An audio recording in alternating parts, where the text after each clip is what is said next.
മുൻ കേരള കോൺഗ്രസ് നേതാവ് കൂടിയായ ശ്രീ സജി മഞ്ഞക്കടമ്പൻ ടെലിഫോൺ ലൈനിൽ. ശ്രീ സജി മഞ്ഞക്കടമ്പൻ, ഈ പുതിയ സംഭവവികാസങ്ങളെ താങ്കൾ എങ്ങനെയാണ് കാണുന്നത്? ഒരു സമയത്ത് UDF-ലേക്ക് പോകും എന്ന് ഏതാണ്ട് ഉറപ്പിച്ചിരുന്നു കേരള കോൺഗ്രസ്. പക്ഷേ അവിടെ റോഷി തടയിടുന്നു, ചില ഇടപെടലുകൾ ഉണ്ടാകുന്നു. CPM-ന്റെ പിന്തുണ റോഷിക്ക് വരുന്നു. കേരള കോൺഗ്രസിലെ MLA-മാരിൽ ഭൂരിഭാഗവും റോഷിക്കൊപ്പം നിൽക്കുന്നു. അക്ഷരാർത്ഥത്തിൽ വല്ലാത്തൊരു ആശയപ്രതിസന്ധിയിലാണോ ജോസ് കെ മാണി ഉള്ളത്? അല്ല, തീർച്ചയായും ഇതിൽ അത്ഭുതപ്പെടേണ്ടതില്ല. റോഷി അഗസ്റ്റിന്റെ നിലപാടിൽ അദ്ദേഹം, നമുക്കറിയാം, ബഹുമാനായ KM മാണി സാർ ഉണ്ടായിരുന്ന കാലഘട്ടത്തിലും അദ്ദേഹത്തെ തെറ്റിദ്ധരിപ്പിച്ചും അദ്ദേഹത്തെ ഭീഷണിപ്പെടുത്തിയും അദ്ദേഹത്തിന് വേണ്ട സ്ഥാനങ്ങളൊക്കെ നേടിയെടുത്തു. അതോടൊപ്പം അദ്ദേഹത്തിന്റെ ജീവിതത്തിലെ ഏറ്റവും വലിയ ആഗ്രഹമായിരുന്നു പാലായിൽ മത്സരിക്കുക. അതിനുവേണ്ടി നിങ്ങൾ കണ്ടു, കഴിഞ്ഞ തവണ ജോസ് കെ മാണി പാലായിൽ പരാജയപ്പെട്ടതിന് അദ്ദേഹത്തിനും ഉത്തരവാദിത്വമുണ്ടെന്നാണ് ഞങ്ങളൊക്കെ, എന്റെയൊക്കെ അറിവ്. ഞാൻ കേരള കോൺഗ്രസിൽ ഇപ്പോൾ ഇല്ലെങ്കിലും നമുക്ക് നാട്ടിൽ നിന്ന് അറിയാൻ സാധിക്കുന്നത്. അതിനുശേഷം ജോസ് കെ മാണി പരാജയപ്പെട്ടതിന് ശേഷം ശ്രീ ജോസ് കെ മാണി ശ്രീ റോഷി അഗസ്റ്റിൻ മാണി സാറിന്റെ 3-ാം നമ്പർ കാർ വേണമെന്ന് പറഞ്ഞു. 3-ാം നമ്പർ കാർ വാങ്ങിച്ചു. അതിനുശേഷം മാണി സാർ താമസിച്ചിട്ടുണ്ട് പ്രശാന്ത് വീട് അദ്ദേഹത്തിന് വേണമെന്ന്, അത് അദ്ദേഹം നേടിയെടുത്തു. അതിനുശേഷം അദ്ദേഹത്തിന്റെ ആഗ്രഹമാണ് പാലായിൽ മത്സരിക്കുക, MLA ആകുക. അപ്പൊ കഴിഞ്ഞ തവണ ജോസ് കെ മാണി തോറ്റു. ഇത്തവണ റോഷി അഗസ്റ്റിൻ മത്സരിക്കണമെന്ന് ആഗ്രഹമുണ്ടായിരുന്നു ജോസ് കെ മാണിയെ കടുത്തുരുത്തിയിലേക്ക് മാറ്റിയിട്ട്. പക്ഷെ അത് സാധിക്കാതെ വന്നപ്പോഴാണ് അദ്ദേഹം ജോസ് കെ മാണി തന്നെ വീണ്ടും മത്സരിച്ച് ജോസ് കെ മാണിയെ വീണ്ടും ഒരിക്കൽ കൂടി ഇല്ലായ്മ ചെയ്താൽ പാർട്ടി അദ്ദേഹത്തിനോടൊപ്പം നിൽക്കും, അല്ലെങ്കിൽ പാർട്ടി അദ്ദേഹത്തിന്റെ കയ്യിലാവുമെന്നുള്ള ദുഷിച്ച ചിന്തകളാണ് ഇപ്പോൾ പുറത്തു വരുന്നത്. ഇത് ജോസ് കെ മാണി മനസ്സിലാക്കട്ടെ. ഞാൻ യൂത്ത് ഫണ്ട് സംസ്ഥാന പ്രസിഡന്റായി പ്രവർത്തിച്ചയാളാ. മാണി സാറിന് ബാർക്കോഴ വിവാദമുണ്ടായപ്പോൾ ഏറ്റവും കൂടുതൽ KM മാണി സാറിന് വേണ്ടി ശബ്ദിച്ചയാളാ. അന്ന് ശ്രീ റോഷി അഗസ്റ്റിൻ അടക്കമുള്ള നേതാക്കന്മാർ വായിൽ പഴം തിരികെ നിന്നപ്പോ എന്നെയാണ് നിയോഗിച്ചത്, ഞാനാണ് KM മാണി സാറിന് വേണ്ടി പ്രതിരോധം തീർത്തത്.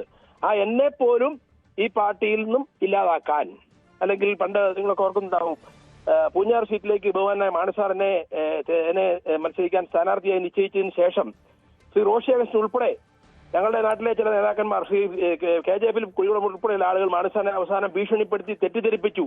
അവൻ പൂഞ്ഞാർ കൊടുത്താൽ അടുത്ത പ്രാവശ്യം പാലാ ചോദിക്കുമെന്ന് തെറ്റിദ്ധരിപ്പിച്ചുകൊണ്ടാണ് അന്ന് പാർട്ടിക്ക് വെളിയിൽ നിന്ന് ജോർജ് കുട്ടി ആഗസ്റ്റിനെ കൊണ്ടുവന്ന് അന്ന് എന്നെ വെട്ടി. തുടർന്ന് കഴിഞ്ഞ തവണ നിങ്ങൾ കണ്ടു, പാലായിൽ ജോസ് ടോമിനെ മത്സരിപ്പിക്കാനായി റോഷി അഗസ്റ്റിൻ മുൻകൈയെടുത്ത് എന്തിനു വേണ്ടിയാ? ജോസ് ടോം മത്സരിച്ച് പരാജയപ്പെട്ടാൽ അത് അടുത്ത തവണ റോഷിക്ക് അത് ഗുണകരമാകുമെന്ന ചിന്തയോടുകൂടി അദ്ദേഹം ചെയ്തതാണ്. അപ്പൊ അദ്ദേഹത്തിന്റെ ഭാഗത്തുനിന്ന് ഇത്തരത്തിലുള്ള നീക്കം ഉണ്ടായതിൽ അത്ഭുതപ്പെടേണ്ട.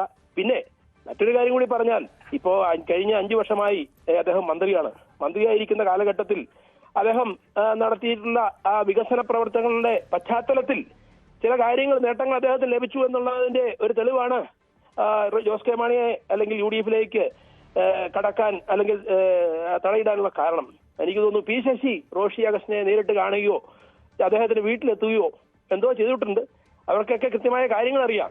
അതാണ് റോഷി അഗസ്റ്റിനെ ഇത്തരത്തിൽ, അല്ലെങ്കിൽ ജോസ് കെ മാണി എടുത്ത തീരുമാനം. അദ്ദേഹത്തെ സംബന്ധിച്ച് അദ്ദേഹം UDF-ലാണെങ്കിൽ അദ്ദേഹം ജയിക്കും, യാതൊരു സംശയവുമില്ല.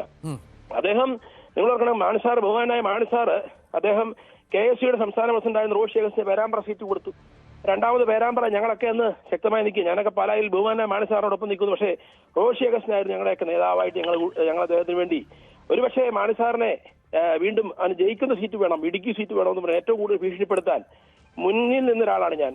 ആ നിലയിൽ പ്രിയപ്പെട്ട മാണി സാറിന് പോലും എന്നോട് ചില നീരസം ഉണ്ടായിരുന്നു. അതിന്റെയൊക്കെ പക്ഷെ അതൊക്കെ ആണ് ഭാവിയിൽ ഞാനൊക്കെ ആ പാർട്ടിയിൽ നിന്ന് പുറത്തു പോകേണ്ടി വന്ന്. ഞാൻ പറഞ്ഞത്, അങ്ങനെ സ്വന്തം നേട്ടത്തിനു വേണ്ടി എന്ത് വൃത്തികേടും കാണിക്കാൻ അദ്ദേഹം തയ്യാറാണ്.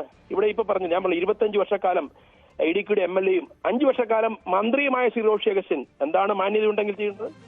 അദ്ദേഹം ചെയ്യേണ്ടതിന് ജോസ് കെ മാണിക്ക് അത്തരത്തിൽ താല്പര്യമുണ്ടെങ്കിൽ ആ താല്പര്യത്തിന് നിന്നു കൊടുക്കുക എന്നുള്ളതായിരുന്നു ഒരു മര്യാദ അദ്ദേഹത്തിന് ഉണ്ടായിരുന്നെങ്കിൽ ചെയ്യേണ്ടത്.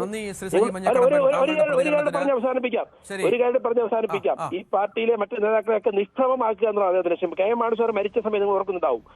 ആ വണ്ടിയിലേക്ക് ആരും കേട്ടില്ല, അല്ലെങ്കിൽ ആ മാണി സാറിന്റെ ഫോട്ടോ എപ്പോഴും എടുത്തു നോക്ക്. ഒറ്റ ഫോട്ടോയിൽ റോഷി അഗസ്റ്റിനില്ല, മറ്റൊരു നേതാക്കന്മാരുണ്ടോ? ഫോട്ടോയ്ക്ക് വേണ്ടിയല്ലേ ഞാൻ പറഞ്ഞു. മറ്റാരെയും ഒടിപ്പിക്കുക, താനാണ് മാണി സാറിന്റെ പിൻഗാമി എന്ന് വരുത്തി തീർക്കാനുള്ള ആ വ്യഗ്രതയായിരുന്നു മാണി സാറിന്റെ അടക്കത്തെ കാണിച്ച ഷോ എന്നുകൂടി പറയാൻ ഈ അവസരം. ശരി, നന്ദി സജി മഞ്ഞക്കടമ്പൻ.